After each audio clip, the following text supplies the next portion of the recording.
And I'm about to start posters. It is clear that Frederick is to remain with us a while longer.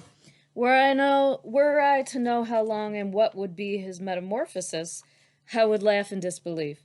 Yet all signs point to something exceptional. Even the multicolored stones on which Frederick sits, quietly dreaming his words and colors, seem to carry a message for the children. Leo Leone stone, someone calls them, and they too must be reproduced in their muted autumnal colors. Rini insists we need a Frederick poster, like in the museum. So one morning we push 2 tables together and cover them with paper from the big rolls in the art room. Then, as directed, I print Frederick by Leo Leone for Rini to copy across the top. When the children arrive, they take up brushes and begin a wall of stones with little mice in and around the crevices. By the end of the day, a 6 by 8 foot painting has been left to dry, a panorama of Frederick's world with the sleepy-eyed poet on the highest part of the wall. His eyes were littered with the sun color. The tan color Rini has been mixing in 3 separate containers, waiting for the right shade of brown to appear. The color brown, in all its blends and hues, is important to Rini.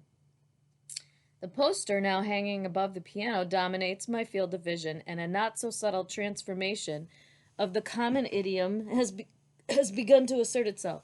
It is Leo Leone, this and Frederick that, in the doll corner around the tables, through the sand tunnels and under the block buildings. The shapes and colors and words of a single author have unaccountably put us in rhythm with one another. But what is really happening?